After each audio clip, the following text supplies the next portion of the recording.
नमस्कार मित्रों। आज इस फोरम पे जिस विषय की हम बात करने जा रहे हैं उसका नाम है भारतीय दंड संहिता 1860। इस फोरम पे हम इस विषय को प्रतियोगी परीक्षाओं को ध्यान में रखते हुए प्रारंभ करने जा रहे हैं। तो सबसे पहले हम बात करते हैं कि इसका नाम है भारतीय दंड संहिता 1860।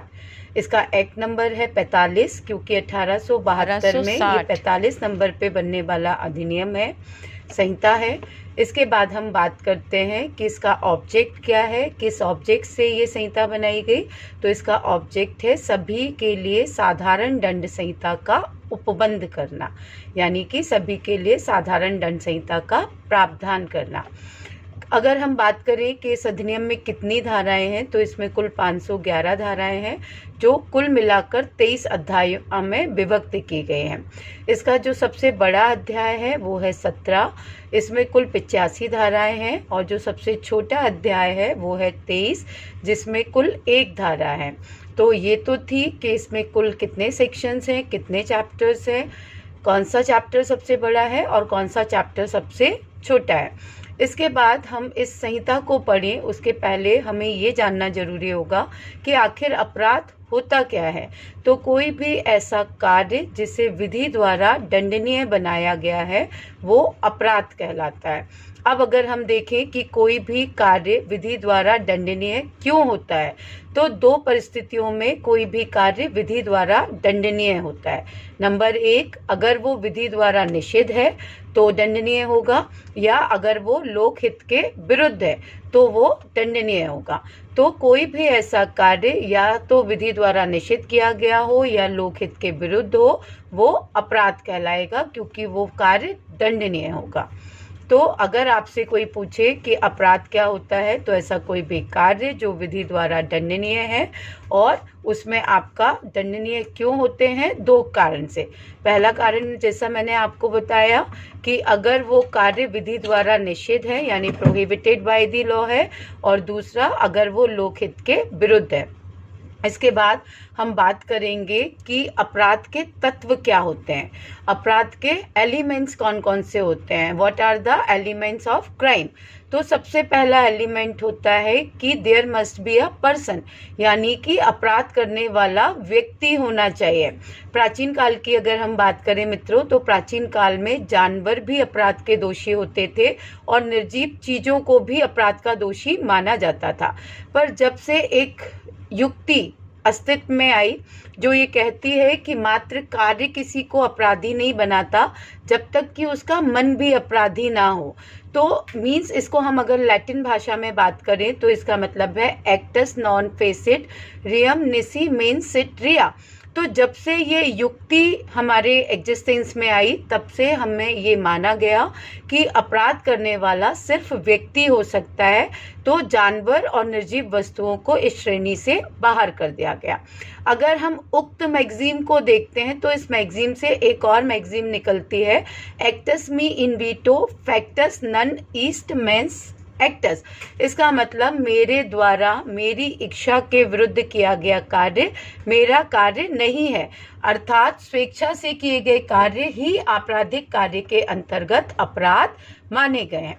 अब हम बात करेंगे कि इसका दूसरा तत्व क्या है, क्योंकि पहला तत्व तो जैसे हमने बात की कि कौन होना चाहिए, अपराध के लिए व्यक्ति होना चाहिए। दूसरी बात आती है कि दुराशय होना चाहिए, यानी कि मेंस रिया होना चाहिए। जैसा कि मैंने आपको अभी 2 युक्ति बताई भी हैं। तो दूसरा आवश्यक तत्व होता है दुराशय होना चाहिए। तीसरा तत्व होता है कि रॉन्गफुल एक्ट या फिर रॉन्गफुल ओमिशन होना चाहिए, कोई भी दोषपूर्ण कृत्य या फिर दोषपूर्ण लोप होना चाहिए। इसके बाद चौथा जो तत्व है वो है क्षति, ऐसा कोई भी कार्य जिससे क्षति कारित हो। अब बात करें क्षति की, तो क्षति को भारतीय दंड संहिता की धारा 44 में परिभाषित किया गया है। धारा 44 में बताया गया है कि 4 तरह की क्षतियों की बात की गई है, शारीरिक, मानसिक, ख्याति संबंधी और आर्थिक। जब कोई भी व्यक्ति किसी अन्य व्यक्ति को इन चारों में से किसी भी तरह की क्षति अवैध रूप से कारित करता है तो वो क्षति करता है, ये कहा जाता है। तो मित्रों, ये थे अपराध के आवश्यक तत्व। पहला there must be a person, दूसरा मेंस rea, तीसरा wrongful act and omission and fourth one is injury. अब इसके बाद हम बात करेंगे अपराध के चरण की, यानी स्टेजेस ऑफ क्राइम की।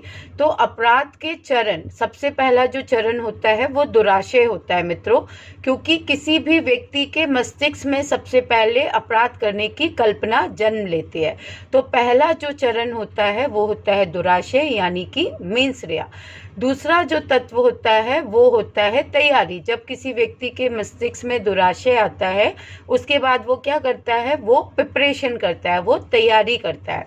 तैयारी के बाद वो अटेम्प्ट करता है, यानी कि प्रयास करता है। कोई भी अपराध जो सफल ना हो वो प्रयास कहलाता है। इसके बाद अगर आपका प्रयास सफल हो जाता है तो अपराध पूर्ण होता है। तो ये चार जो हैं वो स्टेजेस हैं आपकी, जो आपको क्राइम से रिलेटेड है।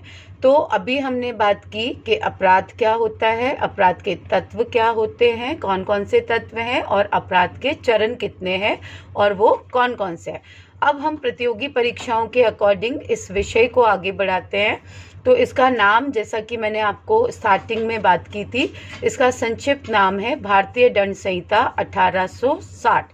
इसका एक्ट नंबर है 45, क्योंकि 1807 में 45 नंबर पे ये अधिनियम, ये संहिता बनी। इसके बाद इसका ऑब्जेक्ट, यानी कि जिस उद्देश्य से इसे बनाया गया, वो ऑब्जेक्ट है एक साधारण दंड संहिता का प्रावधान करना, उपबंध करना। इसमें कुल 511 धाराएं हैं, जिनमें से पहली जो धारा है, धारा 1, वो कहती है शॉर्ट टाइटल, एक्सटेंट और कमेंसमेंट, यानी संक्षिप्त नाम, विस्तार और प्रवर्तन। इसका संक्षिप्त नाम है भारतीय दंड संहिता 1860। इसका विस्तार, यानी it extends whole of India, ये संपूर्ण भारत में लागू है, और ये 1 जनवरी 1862 से इन्फोर्स हुई, यानी कि ये प्रवर्तन में आए। इसके बाद हम बात करेंगे मित्रों धारा 2 की। तो धारा 2 में बताया गया है कि अगर कोई व्यक्ति भारत के भीतर किसी अपराध के लिए विचारणीय और दंडित किया जाता है, तो उसे दंड किस संहिता द्वारा दिया जाएगा, तो उसे दंड इसी संहिता द्वारा दिया जाएगा मित्रों, यानी भारतीय दंड संहिता 1860 के द्वारा। इसके बाद हम धारा 3 की बात करते हैं। तो धारा 3 ये कहती है कि अगर कोई व्यक्ति भारत के बाहर जाकर कोई कार्य करता है जो अगर भारत में किया जाता तो भारतीय विधि के अनुसार वो विचारण का पात्र होता, तो उसके विषय में क्या माना जाएगा, उसके विषय में माना जाएगा कि मानो वह कार्य उसने भारत में किया। इसके बाद जो हमारा सेक्शन 4 है, it's about territorial offences, means राज्य क्षेत्रातीत अपराधों के विषय में है। तो उसमें बताया गया है कि जब भारत का नागरिक भारत के बाहर जाकर कोई अपराध करता है, या कोई भी व्यक्ति भारत में रजिस्ट्रीकृत किसी पोत या विमान पर कोई अपराध करते हैं, या फिर कोई भी भारतीय कंप्यूटर के साथ कोई छेड़छाड़ करता है, तो इन सारे अपराधों के लिए उस व्यक्ति का विचारण भारत में किसी भी स्थान पे किया जा सकेगा जहां पर वो पाया जाएगा। तो ये था सेक्शन 4 मित्रों। इसके बाद हम बात करेंगे सेक्शन 5 की। तो सेक्शन 5 यानी कि ये कहता है भारतीय दंड संहिता कुछ विधियों पर प्रभाव नहीं डालेगी, जैसे जो लोक सेवक होते हैं, जो ऑफिसर होते हैं, उनकी जो डिपार्टमेंटल प्रोसीडिंग से रिलेटेड लॉज होते हैं। दूसरा, जो तीनों सेनाओं के अभित्यजन और विद्रोह से संबंधित विधियां होती हैं। तीसरा, स्थानीय विधि और विशेष विधि पर भी ये प्रभाव नहीं डालेंगे मित्रों। इसके बाद हम बात करेंगे धारा 6 की। तो धारा 6 ये कहता है कि आईपीसी में वर्णित हर एक धारा, हर एक परिभाषा, हर एक उपबंध, हर एक दंड, हर एक स्पष्टीकरण, हर एक उदाहरण, जो कुछ भी है वो सब साधारण अपवादों के अध्ययन है। तो धारा 6 हमें ये बताती है कि आईपीसी की हर धारा, उसकी हर परिभाषा, उस परिभाषा में बताया गया दंड, उस परिभाषा के हर एक स्पष्टीकरण और इलस्ट्रेशन, ये सब साधारण अपवादों के अध्ययन है। चलिए अब हम बात करते हैं धारा 7 की। तो धारा 7 ये कहता है कि भारतीय दंड संहिता में अगर किसी भी बात को, किसी भी पद को एक बार स्पष्टीकृत कर दिया है तो उसका अर्थ हर बार उस स्पष्टीकरण के अनुरूप ही निकाला जाएगा। ये था धारा 7 मित्रों। अब हम बात करेंगे सेक्शन 8 की। सेक्शन 8 में बताया गया है लिंग यानी कि जेंडर। तो जेंडर के अंतर्गत मेल और फीमेल दोनों आते हैं। अब बात करेंगे सेक्शन 9 की। तो सेक्शन 9 में वचन बताया गया है यानी कि नंबर। तो एक वचन शब्दों के अंतर्गत बहुवचन शामिल है और बहुवचन शब्दों के अंतर्गत एक वचन शामिल है, यानी सिंगुलर में प्यूलर शामिल है और प्यूलर में सिंगुलर शामिल है जब तक कि अन्यथा बात ना की जाए। इसके बाद हम बात करेंगे सेक्शन 10 की। सेक्शन 10 में है स्त्री और पुरुष। तो स्त्री का मतलब है किसी भी आयु की मानव नारी और पुरुष का मतलब है किसी भी आयु का मानव नर। ये हुआ सेक्शन 10 मित्रों। अब हम बात करेंगे सेक्शन 11 की, जिसमें बताया गया है व्यक्ति। तो व्यक्ति को यहाँ पे जिस तरीके से डिफाइन किया गया है ये लीगल पर्सन की बात करता है। तो इसमें आते हैं आपके कंपनी, एसोसिएशन और व्यक्ति निकाय, यानी कि आपका कंपनी और एसोसिएशन और ग्रुप ऑफ अ पर्सन, ये व्यक्ति के अंतर्गत आते हैं। इसके बाद हम बात करेंगे धारा 12 की। तो धारा 12 में लोक को परिभाषित किया गया है। लोक के अंतर्गत आते हैं क्लास और कम्युनिटी। पब्लिक के अंतर्गत आते हैं क्लास और कम्युनिटी, यानी कि वर्ग और समुदाय। अब 13 की बात करें तो 13 रिपील्ड हो चुका है। इसमें क्वीन की डेफिनेशन थी। 14 में दिया गया है सरकार का सेवक। तो सरकार के सेवक के तौर पर भारत के भीतर सरकार के द्वारा या सरकार के प्राधिकार के द्वारा किसी भी सरकारी सेवक के पद पर बने रहने दिए गए, नंबर 2 नियुक्त किए गए, नंबर 3 नियोजित किए गए सेवक से अभिप्रेत है। यानी सरकार द्वारा या सरकार के प्राधिकार के द्वारा भारत के भीतर सरकार के सेवक के पद पर जिस व्यक्ति को भी नियुक्त किया जाएगा या नियोजित किया जाएगा या बने रहने दिया जाएगा, वो जो चीज़ें हैं वो सब जो व्यक्ति होंगे वो सारे के सारे सरकार के सेवक कहलाएंगे। इसके बाद अगर हम बात करें सेक्शन 15 और 16 की तो वो भी रिपील्ड हो चुके हैं। अब हम बात करेंगे सेक्शन 17 की। तो सेक्शन 17 में सरकार के बारे में प्रावधान है। तो सरकार में केंद्र सरकार और राज्य सरकार दोनों आते हैं। 18 में भारत बताया गया है। तो भारत का मतलब है कि जहां पर इस संहिता का विस्तार है वो पूरा राज्य क्षेत्र भारत कहलाएगा।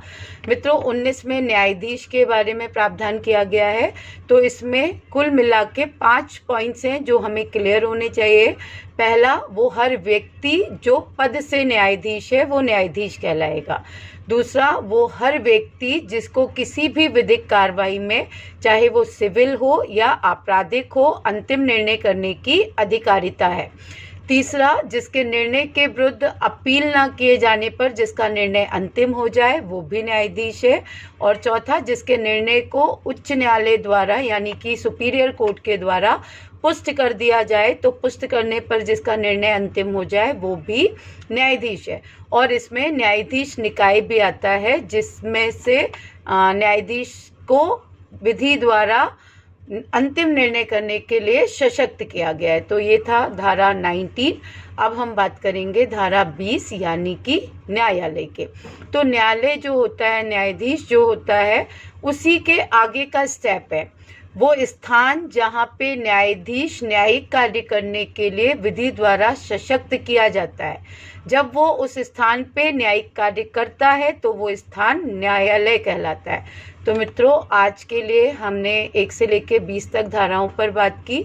अगर आपका कोई भी प्रश्न इन धाराओं से संबंधित है तो आपसे रिक्वेस्ट है कि आप कमेंट बॉक्स में आप अपना प्रश्न पूछ सकते हैं। और आप अगर इस चैनल को लाइक और सब्सक्राइब अभी तक नहीं किया है तो please like and subscribe this channel, ताकि आपको नए नए एक्ट के बारे में जानकारी प्राप्त हो सके। जय हिंद, जय भारत।